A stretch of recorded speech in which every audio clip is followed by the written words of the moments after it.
The date was December 19th, 2025. The time was 4 a.m. in Brussels. Inside the headquarters of the European Council, the air was stale, recycled, and thick with tension. For 19 hours, the most powerful leaders in Europe had been locked in a room, arguing over a single trillion-dollar question. Why did the EU refuse Russian money? Why would Europe choose debt instead? Why would they walk away from $105 billion of free money? The world was waiting for them to announce the reparations loan. For months, the headlines had promised it. The European Union was going to seize the profits from $105 billion of frozen Russian assets. They were going to use that money, Moscow's money, to fund the defense of Ukraine. It was sold as the ultimate act of justice, making the aggressor pay for the war. But when the doors finally opened and the exhausted leaders stepped out into the camera's glare, the narrative had changed. The seizure was off. The reparations loan was dead.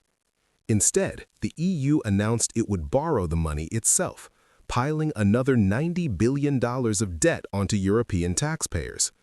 Why? Why did they blink? Why did the EU refuse Russian money and choose debt instead of taking what seemed like free cash? The media told you it was about technicalities. They told you it was about unity. They lied. The truth is far darker and far more dangerous. The truth lies in a lawsuit filed in a Moscow court demanding 18 trillion rubles. It lies in the terrifying vulnerability of a company you have probably never heard of called Euroclear. And it lies in a secret warning from the European Central Bank that seizing these assets could destroy the euro itself. Welcome to Histo Money. Today we are going to deconstruct the geopolitical brinksmanship of sovereign immunity. We will take you inside the summit where Europe realized that in the game of financial warfare, Russia still held a nuclear option. This is the story of the heist that didn't happen. To understand why the plan failed, we first have to understand the money. Since February 2022, the G7 nations have immobilized roughly $260 billion of Russian central bank assets. But here's the catch. The money is not sitting in a vault in Washington or a bank in London. The vast majority of it, about $191 billion, is sitting in one specific place, Belgium. Specifically, it is held in the accounts of a company called Euroclear. What is Euroclear? Euroclear is the plumber of the global financial system. It is a central securities depository. When you buy a German bond or a French stock, Euroclear is the entity that actually moves the ownership from the seller to you. They hold over $37 trillion in assets for clients in 90 countries. They are the beating heart of the European capital markets. If Euroclear stops beating, the European economy dies. Now, the Russian assets held there are unique. They are bonds that have matured. When a bond matures, it pays out cash. But because of sanctions, Euroclear cannot send that cash back to Moscow, so the cash piles up. It sits in Euroclear's accounts earning interest. By late 2025, this trapped cash had generated billions in interest. The European Commission, led by Ursula von der Leyen, had a bright idea. Let's take this cash. It's a windfall. It's extraordinary. It doesn't belong to Russia in the same way the principal does. They drafted a plan to leverage this cash to back a massive $105 billion loan for Ukraine.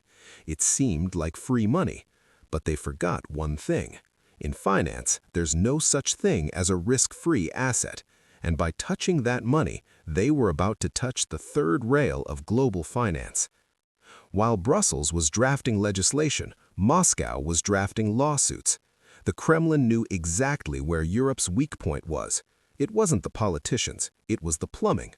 On December 12, 2025, just 1 week before the summit, the Russian central bank filed a lawsuit in a Moscow arbitration court. The defendant, Euroclear. The claim? 18 trillion rubles. That is approximately $229 billion. Now, the logic of the lawsuit was simple. Russia argued, you are holding our money. You refuse to give it back. Therefore, you are in default. We are suing you for the full value of the assets, plus punitive damages. Now you might ask, so what? A Russian court ruling has no power in Belgium. That is true, but Euroclear isn't just in Belgium. Euroclear has clients all over the world, and crucially, Euroclear holds assets inside Russia. Western banks, investment funds, and pension funds still have billions stuck in Russia in what are called Type C accounts. The Kremlin's message was brutal and clear. If you seize our $105 billion in Brussels, we will bankrupt Euroclear by seizing $229 billion of Western assets in Moscow. We will take the money from your own banks to pay for what you stole. This is what is known as symmetrical retaliation. But for Belgium, it was an existential threat. If Euroclear was declared insolvent by a Russian court, it could trigger a chain reaction of defaults across the entire Eurozone. Enter Bart De Wever, the Prime Minister of Belgium. For months, he had been quiet, but as the December summit approached, he realized his country was being asked to put its head in the guillotine. The European Commission wanted to use the Russian assets, but the assets were in Belgium.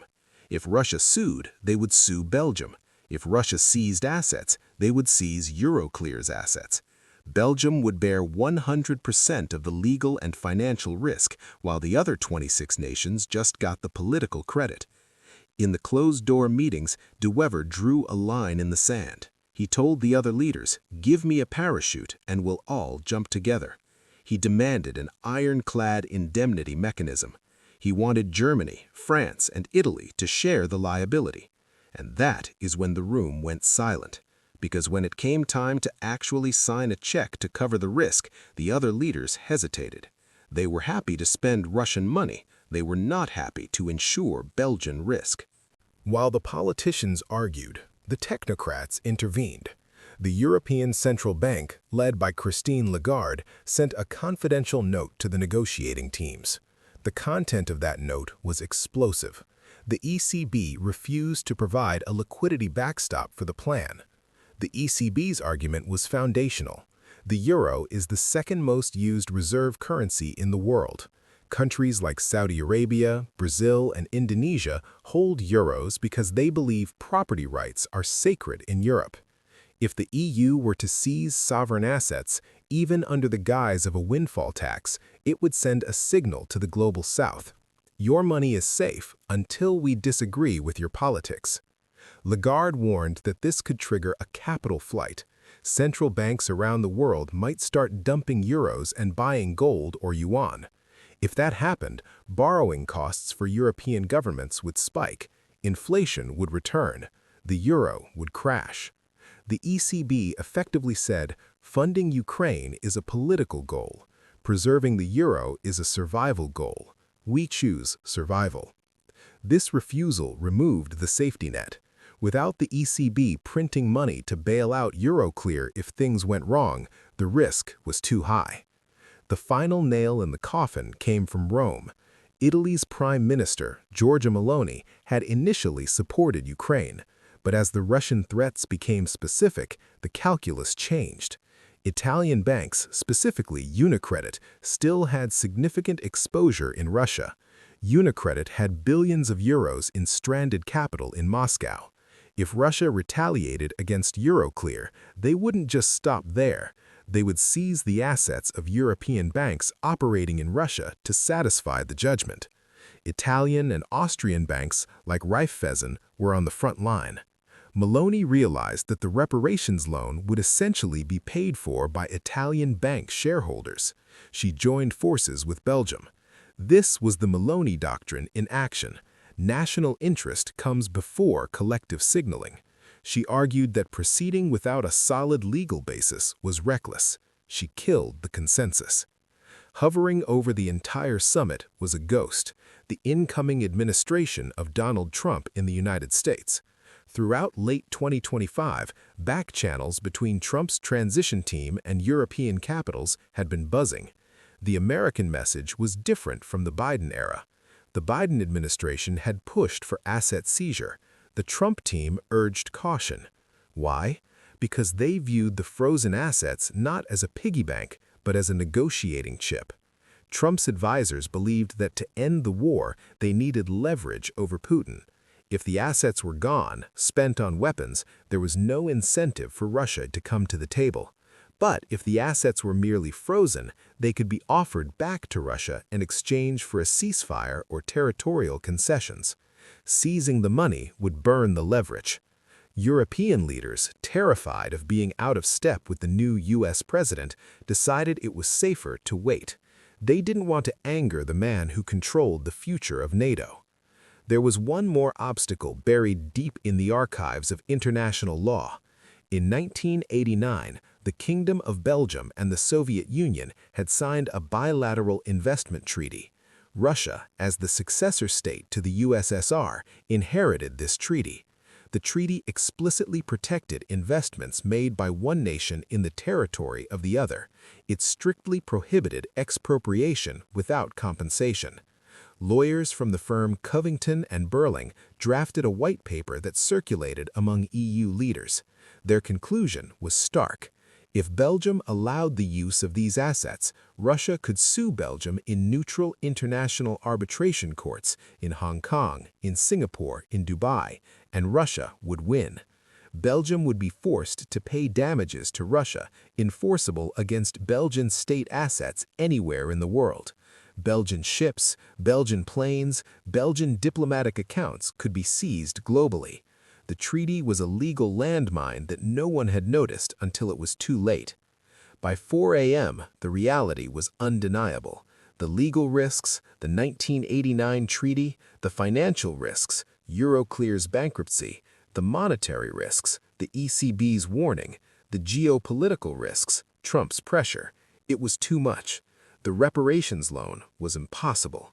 So the leaders pivoted to option B. They announced a $90 billion joint borrowing package. Instead of taking Russia's money, the European Union would issue bonds. They would borrow the money from the markets, backed by the EU budget. This meant that European taxpayers would pay the interest. European taxpayers would bear the default risk. It was a massive fiscal commitment, but it was safe. It respected property rights. It protected Euroclear. It kept the euro stable. To face save, they threw a bone to the hawks. They agreed to freeze the Russian assets indefinitely. Previously, the sanctions had to be renewed every 6 months. Now they would stay frozen until Russia paid reparations. They kicked the can down the road. They kept the assets as a hostage, but they refused to shoot the hostage. The next morning, the headlines screamed unity and support for Ukraine, but in the Kremlin, there was likely a sigh of relief. Russia had successfully deterred the West. Their threat of symmetrical retaliation had worked. They had proven that their integration into the global financial plumbing was still too deep to cut without hurting Europe. For Euroclear, it was a stay of execution. The Belgian government breathed easier, but for the European taxpayer, the bill had just arrived. The $90 billion debt would have to be repaid. The illusion that Russia will pay for it has shattered against the hard rocks of financial reality. The events of December 2025 teach us a profound lesson in the modern world. We like to think that politics controls finance, that leaders can simply decree that the aggressor must pay. But this crisis proved the opposite. Finance controls politics. The structural integrity of the banking system, the legal sanctity of sovereign immunity, and the fear of market collapse overruled the moral desire for retribution. The EU looked into the abyss of seizing sovereign reserves, saw the 18 trillion ruble lawsuit, saw the risk to the euro, and they blinked. They chose to tax their own citizens rather than break the rules of global capitalism.